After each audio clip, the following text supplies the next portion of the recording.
애플에서 일하시는 분들의 어떤 특징을 시키는 일만 하지 않으려고 하는 근성이 좀 있는 것 같아요. 제가 비즈니스 코치로 일을 할 때도 사실 마찬가지였는데요. 뭐를 이노베이션 해야 되는지 모르겠더라고요. 그래서 저희 매니저분에게 제가 일을 잘하고 싶은데 뭐를 이노베이션 해야 되는지 말씀 주시면 제가 그걸 잘해보겠다 했더니 막 웃으시면서 그걸 찾는 것부터가 너의 과제라고 하시더라고요. 아, 상상하지 못했던 부분에서 새로운 혁신을 만들려고 하는구나. 그런 욕심을 좀 보여주시는 것. 결과적으로는 그런 사람들이 글로벌의 리더로 성장할 수 있는 거라고 생각을 하고요.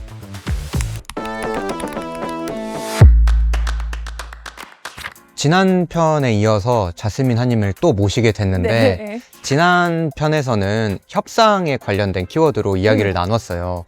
에이스 리포트에서 외국물 좀 먹어봤다 하시는 분들 많이 모셔왔지만 네. 외국물 중에서도 네. 또 사과 주스를 드신 분이지 않습니까? 애플에서 일하고 있는 사람들은 나랑 뭐가 다르길래 뭐가 특별할까? 이런 게 궁금할 것 같아요. 네. 가장 큰 차이점이 있다면 어떤 네. 게 있을까요? 시키는 일만 하지 않으려고 하는 근성이 좀 있는 것 같아요. 그러니까 매니저가 부탁하지 않았으나 자기가 생각했을 때는 어떤 논리와 중요성을 가지고 문제를 파악하고 그 파악한 문제에 어떠한 솔루션이 있는지를 한 두세 개의 가안으로 들고 와서 매니저에게 보여줄 수 있는 능력. 결과적으로는 그런 사람들이 글로벌의 리더로 성장할 수 있는 거라고 생각을 하고요. 자기가 할 수 있는 것만 하면 사실 월급쟁이로서 큰 문제는 없지만 근데 나는 이 조직에서 성장하고 싶고 결과적으로는 조직에 큰 영향을 주고 싶고 더 나아가서 정말 내 일에 내 이름을 붙이고 싶다고 하시면 아, 상상하지 못했던 부분에서 새로운 혁신을 만들려고 하는구나. 그런 욕심을 좀 보여주시는 것이 제 생각에는 좀 차이점이라고 생각을 합니다. 그럼 제가 한번 상황을 한번 가정을 해볼게요. 네네네. 영업팀이에요, 제가. 애플 영업팀. 잘 팔려요, 막. 현재 잘 팔려. 아프리카, 유럽 다 잘 팔리고 있어요. 그 안에서도 일을 찾아서 하는 애플 주니어들이 있을 것 같아요. 어떤 식으로 그러면 문제를 잘 찾나요? 기업 입장에서는 잘 팔린다라는 여론에 이제 순응해서 우린 꽤 괜찮아라고 하는 사람도 있지만 저 같으면 데이터를 다 열어볼 것 같아요. 그러면은 그 부서가 괜찮게 성과를 낸다 그래도 그 부서 안에 있는 사람들을 조금 열어보면 그 안에서 탑 퍼포머가 있고 또 미들 퍼포머가 있고 또 그 바텀 퍼포머가 있거든요. 그럼 바텀 퍼포머들을 어떻게 미들이나 탑으로 옮길 수 있을까를 더 구체적으로 열어보는 거죠. 아, 이 안에 있는 다이나믹을 나라는 사람이 어떤 식으로 바꿔낼 수 있는지 그리고 잘한다라는 개념 안에 내가 더 파고 들어가서 정말 그 중에서도 뭔가 개혁을 하거나 새로운 어떤 아이디어를 넣을 수 있는 그룹이나 사람이나 부서가 있는지를 찾아볼 것 같고요. 아, 올해 매출 안 좋았어.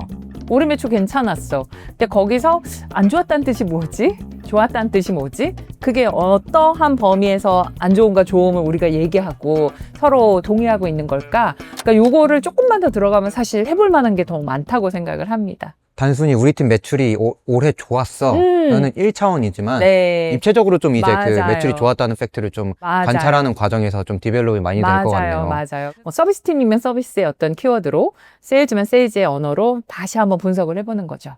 애플에서 비즈니스 코치로 일을 하셨다고 하는데 비즈니스 코치는 어떤 일을 하는 직무인가요? 비즈니스 코치들은 비즈니스 현장에서 이 사람이 내놓을 수 있는 최고의 퍼포먼스는 어느 정도일까? 거기 가기 위해서 이 사람이 현재 무엇을 개발하면 좋을까? 이 직원에 대한 판단 평가를 어떻게 해야 될까? 이제 그렇게 직원에 대한 여러 가지 역량들을 검사하기도 하고 이야기를 나누고요. 분명히 한 6개월 전에는 세일즈에서 되게 탑 리더였던 그 역량이 풍부했던 직원들이 어느 날 세일즈가 잘 안 나와서 빨간불이 들어오거나 이런 경우들 되게 허다하거든요. 이분이 가지고 계시는 강점이나 약점에 대한 파악도 되게 중요한 것 같고요. 단순한 번아웃일지 아니면 정말 직무를 한 번 정도 바꾸시는 게 좋을지 여러 가지를 판단하게 됩니다. 비즈니스 코치로 일을 하시면서 직원 한 분 한 분 면담도 많이 하시고 어떻게 일하는지도 면밀히 관찰하는 기회가 많으셨잖아요. 자스민 한님께서 발견한 네. 애플에서 일을 잘하는 그런 주니어 현직자분들은 어떤 특징들이 있었나요? 첫 번째는 에너지인 것 같아요. 그 사람만이 가지고 있는 되게 밝고 건강한 에너지. 그러니까 일을 할 때 잘 처지지 않는다고 해야 될까요? 그러니까 회사에서 요구하는 것도 많고 시키는 것도 많은데 또 시키네. 일도 많은데 이런 걸 해가 아니라 어떠한 새로운 도전 과제를 받았을 때 그 충분히 해낼 수 있다는 자기 효능감이라고 할까요?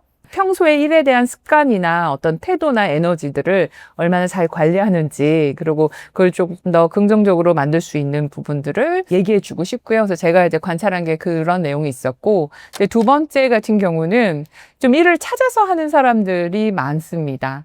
일의 퍼포먼스의 결과, 팀워크, 그리고 이노베이션이라는 키워드를 가지고 그 안에서 일하신 분들을 평가하는데, 특히 이노베이션이나 이런 부분을 제가 비즈니스 코치로 일을 할 때도 사실 마찬가지였는데요. 뭐를 이노베이션 해야 되는지 모르겠더라고요. 그래서 저희 매니저분에게 제가 일을 잘하고 싶은데 뭐를 이노베이션 해야 되는지 말씀 주시면 제가 그걸 잘해보겠다 했더니 막 웃으시면서 그걸 찾는 것부터가 너의 과제라고 하시더라고요. 그러니까 너의 잡을 한번 돌아본 다음에 어떤 부분에서 이미 하고 있는 것들을 좀 버리고 새로운 걸 도전할지를 너 스스로 리스트를 만들어서 보여주는 것부터가 이노베이션이라고 하셨거든요. 어떤 걸 다르게 하고 새롭게 할지에 대해서 아이디어를 끊임없이 내는 사람들, 그러니까 자기 일에 대한 관찰력이 되게 좋아야 될 것 같고요.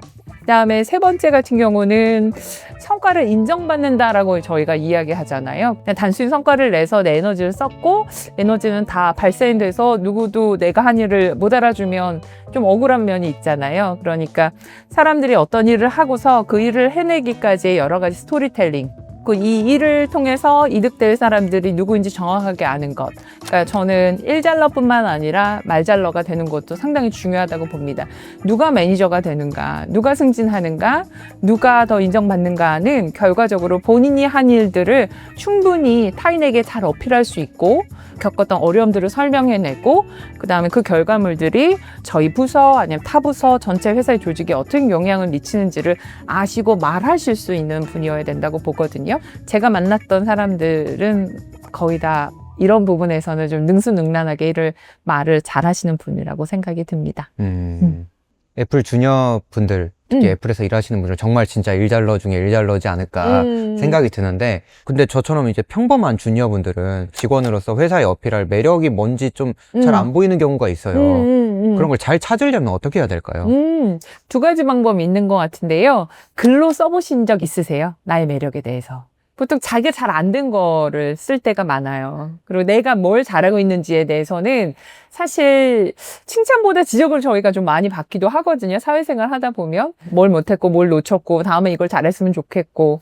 근데 그러한 지적에 대한 데이터를 같이 평등하게 밸런스 있게 맞춰줄 나의 내적 데이터가 좀 있어야 되는데, 이게 세부적이고 디테일하고 날카로울수록 사람들한테 잘 먹힙니다. 그러니까 그 뜻은 뭐냐면 내가 나에게 써줄 수 있는 칭찬 노트, 나 이런 부분에서는 좀 창피했지만 열심히 하려고 했고 여기서는 콜드콜링도 좀 했고, 그래서 여러분만이 해보셨던 어떤 성과에 대한 기록이 주관식으로 문서에 다 남으셔야 됩니다. 그때 하셨던 여러 가지 상황에 대한 거, 어떤 태스크가 있었고, 어떤 성취를 했고, 어떤 도전하셨는지가 여러분의 폴더 안에 다 남으셔야 됩니다. 그래서 나중에 1년 전에, 2년 전에, 6개월 전에, 3개월 전에 내가 뭐 했는지가 생생하게 나의 언어로 기록이 되어 있어야 되고요. 두 번째 뭐냐면 좀 껄끄럽지만 물어보셔야 돼요. 제가 뭐 잘하는지에 대해서 3가지 키워드로 저한테 문자 주실 수 있으세요? 이렇게. 주변 동료도 좋고, 네, 예전 동료도 좋고, 나의 키워드를 누군가한테 부여받는 그 장면 자체가 엄청나게 인파워를 받거든요. 저와 같이 일했던 어떤 그 파트너사에서 저에 대한 키워드를 그렇게 주셨었다라고 할 때 제가 그 증거를 스스로 입 밖으로 말할 때 창피하지 않아요. 왜냐하면 그 데이터가 분명히 있었거든요. 반년에 한 번씩은 물어봐 주세요. 진짜 못하시겠다면 1년에 한 번 정도는 같이 일했던 사람들, 파트너 사람들에게 저와 일하시면서 어떤 부분에서 만족감을 얻으셨는지, 그리고 어떤 게 제가 같이 일하는 사람에서 차별점이 되셨는지에 대해서 가끔씩 물어봐 주시면 그분들이 아마 기꺼이 얘기해 주실 거라고 생각합니다. 근데 그냥 매일매일의 일상에서의 일을 열심히 하고 땀을 흘렸지만 이런 데이터가 없으면 나 진짜 되게 열심히 한 사람인데, 그걸 왜 못 알아줄까라고 해서 되게 원망스러운 포지션에 들어갈 수도 있어요. 그리고 그런 케이스 이제 보실 수 있을 것 같아요. 비슷한 대학을 나오고, 비슷한 전공을 했고, 그리고 비슷한 레벨의 어떤 조직에 들어가서 일을 했는데, 어떤 친구들은 한 3년, 5년 후에 큰 시장에서 노는 친구들을 이제 만나실 수 있거든요. 저희가 회사를 입사하거나 또 승진할 땐 100% 인터뷰를 보잖아요. 제가 어떠한 일들을 했고 조직에 어떠한 영향력을 미쳤고 또 이것들을 기반으로 해서 제가 다음 분기엔 뭘 하고 싶습니다라고 얘기하는 거기서부터의 어떤 말의 습관, 말의 근육 같은 걸 한번 세워보시면 또 이직의 기회가 있거나 승진의 기회가 있을 때도 조금 더 자연스럽고 그리고 편안하게 기회를 잡으시지 않을까 이렇게 생각이 듭니다. 그러면 자스민 한님의 강의가 그런 부분에 도움이 될 것 같은데 그런 부분을 조금 말씀 주시면 좋을 것 같아요. 네. 약간 사례 중심으로도 좀 많이 네, 다루시나요? 맞습니다. 여러 가지 사례 중심 그리고 기억하기 쉽게 한 15분 내외의 어떤 컴팩트한 강의를 한 달 안에는 다 들으실 수 있고요. 자기 잘했던 것만 어필하는 것이 인터뷰가 아니라 여러 가지 갈등 상황의 가능성을 저는 어떠한 능력으로 풀어보겠습니다 라는 거를 말씀하셔야 되는 건데 머리로는 알거든요. 근데 타인에게 충분히 설득할 수 있을 정도의 구성력과 그다음에 말의 전달력이 필요한데 그것들을 제가 강의에서 하나씩 알려드리도록 할게요. 온라인으로 들 수 있는 한국형 설득 MBA 스쿨 이렇게 생각하시면 도움이 되지 않을까 싶어요. 열심히 일하는 것과 함께 이제 이 말에 대한 근육이 이제 같이 곱해졌을 때 제 생각에는 최고의 성과가 나오는 거라고 생각을 하고 나보다 일을 좀 못하는 친구인데 저 친구는 참 말을 잘하는데 라고 할 때는 그분들은 평소에 본인 말의 어떤 말의 근육을 위한 데이터를 잘 모으신 분이고 그리고 그 데이터가 자기만의 언어로 잘 정리가 된 분이라고 생각하니까 주니어일수록 이런 것들을 잘 챙기시면 분명히 원하시는 커리어에 가시는 그 도약점에 도움이 되드릴 거라고 생각합니다.